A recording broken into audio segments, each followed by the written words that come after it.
Hello, it's Keith here, and this is lesson 11 of what I call the ChibiFighter series of my Z80 assembly programming tutorials. And we're looking at this little game I wrote. It's a tech demo. It's not really a game, but it's a parody of Street Fighter, and it was designed to show off my min-tile graphics routine. It's a simulated, it's a software hardware Tilemap that simulates sprites. And so basically it was used to make this little fighter game. Now it's not using hardware sprites here, so it's all being done with the Tilemap. But basically what it's designed to do is allows you to make a game that works on multiple systems. This system, it uses a hardware Tilemap, but on many systems it uses a software Tilemap, but the code that does the job is the same on all of them. So we can port our game with very little work. It took me a couple of days to get the entire game working on this system. So what we're going to look at today is the code for this system, the Sega Master System. Now there's a couple of things that are important to notice, and the first one, which I think is very important, is the fact that all of the graphics are actually 4-color. The game is 16 colors, but the graphics are 4-color, and then they're scaled up, and then they have a tint, as I call it, attributed to them. And so this basically splits the 16-color palette into 4-color palettes, and we select one of them for each of the parts.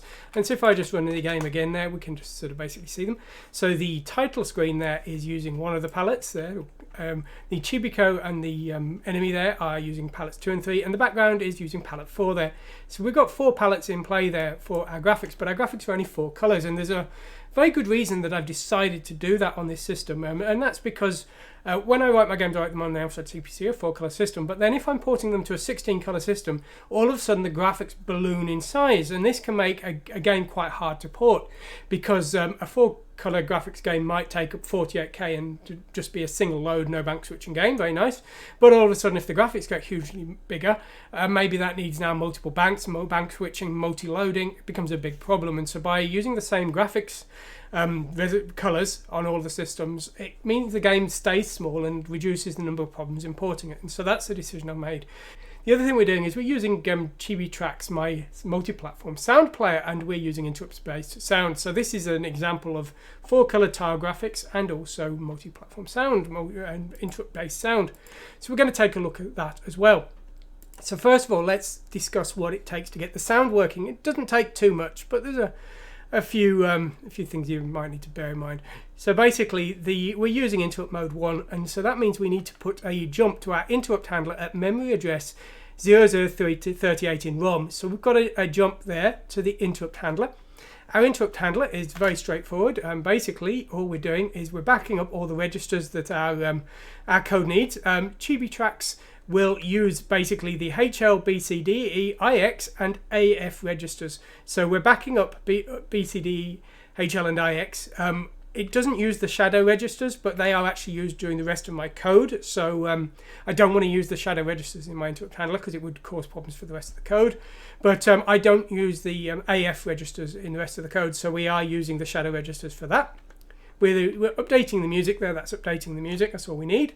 And the other thing we need to do during the interrupts of the master system is the master system interrupts will fire until they're processed. And so we need to tell the system they've been processed or they will keep firing, and our music will play at extremely fast speed and our game would never update. And the way we update, we tell the hardware to stop firing the interrupt until the next VBlank interrupt, is we need to read in from the VDP control. So we do that there. We don't need to do anything with that value, and we don't need to do anything else. The mere act of reading in tells the hardware that the VBlank has been processed and the interrupt will occur at the next normal time.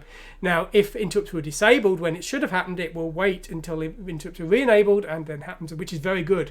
The master system does that. A system like the ZX Spectrum and the Sam Coupe do not do that, and that means that disabling interrupts on those systems will mean your music gets slower.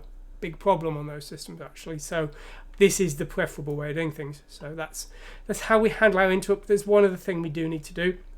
We need to actually turn on the interrupt, and the way we do that is we need to set our registers correctly. Now the video registers are set by this block of data here, and it's the bits of this one here that actually turn on the interrupt. It's the F bit, the frame interrupt, we need to set to 1 here. So I believe that is that bit there. We need to set that to a 1, and that will turn on the interrupts. Now if I just change that to a 0 and I run again,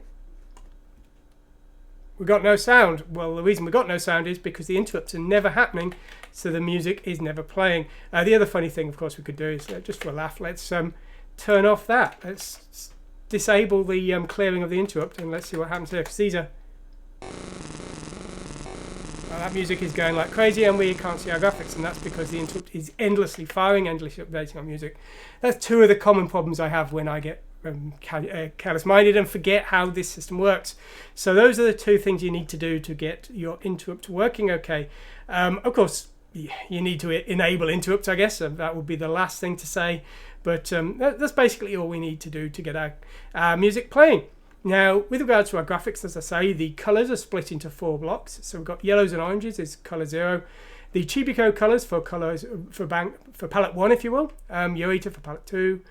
And the greens for palette 3. So these aren't true palettes. The Master System does have 2 palettes of its own, but I'm splitting the 16 colours into 4 palettes, and I use a tint, as I call it, to do these. And the way we do this is basically when we run our define tiles routine, which will transfer the bitmap data into VRAM, we're basically using the IX register as bit planes 2 and 3. So bit planes 0 and 1 will define one of the colours 0, 1, 2 and 3.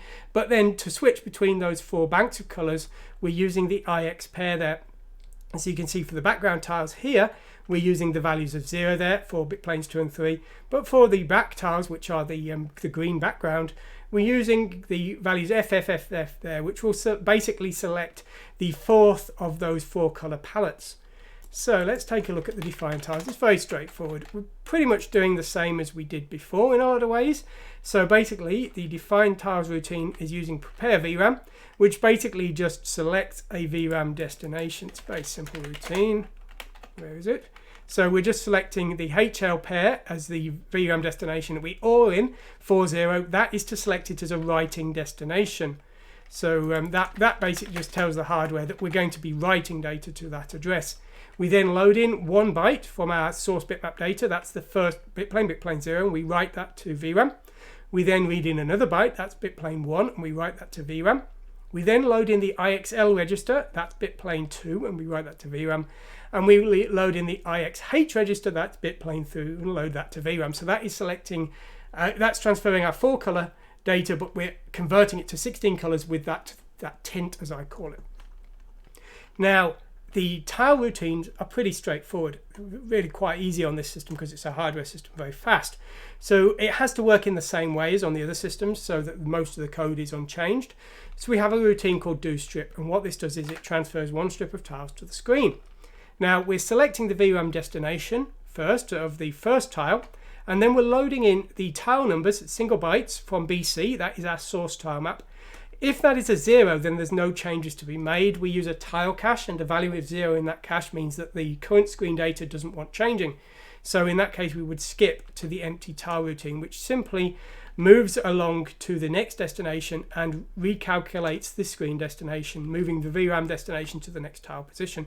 This isn't the most efficient way you could do things, I guess, but to be honest, the Sega Master System has such a massive performance benefit over the Amstrad CPC, or God forbid the Sam Coupe, that I don't need to worry about being efficient. This just has to write tile numbers.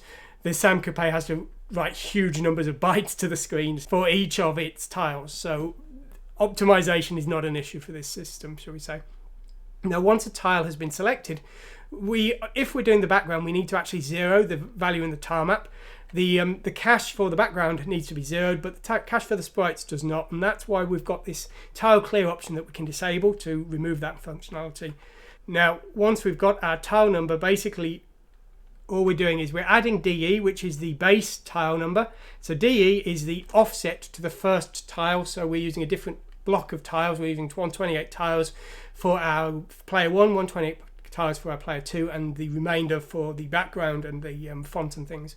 So we set an offset in DE, and then we are writing our tile number to the VDP data, the bottom byte and the top byte there, and that's how we draw our background and our characters under normal circumstances. But our characters can turn around, and we don't have enough bitmap data to do that flip, so that flip is being done in software, or in hardware in this case. And so we've got this reverse routine which walks backwards through the tile map to draw the sprites reversed around. So basically we've got very similar routines here. The real only difference is that basically well, we're actually sort of going backwards. We're decreasing BC in our source tile map rather than increasing it, because we are going from right to left now instead of left to right. In our source data, we're writing the screen in the same format. We're reading from the source data in the opposite format. So what we need to do though basically is we do our L byte in the same way, but for our H byte we set the horizontal flip bit, the H bit there, which will H flip the data, and that will flip our character the other way around. Now this version of the code can only do H flip, it can't do V flip. This min-tile routine is an early version of my Tilemap idea. I basically wanted to write a multi-platform graphics routine that I could make simple games for all of my systems, but a little bit better than just character block graphics. So that's what the idea of this was. Min-tile is my minimum version, and then I'm trying to work on one called max-tile, which is more capable. This version can't do vertical flipping or both, and it can't do things like transparency so well, so it can't really do it at all. Some systems it can use hardware sprites, but basically it can't do it at all. I'm going to work on this more improved version later on, which can do those kind of things, but this version can only do basic tiles and flipping, and it can only do single byte tile numbers, so 0 to 255. Anyway, if you like what you've seen, please like and subscribe. If you want to support my content, you can back me on Patreon. You can get to see the content as soon as it's made. Basically, the content's now a year behind. I've got a full year's content backed up, so you will get lots of content, and I'm creating the videos as fast as I can, and I release them to the patrons as soon as they're done. You can, of course, also buy my book from Amazon if you want to support my content and get a book as well. Anyway, I hope you've enjoyed what you've seen today. Thanks for watching, and goodbye.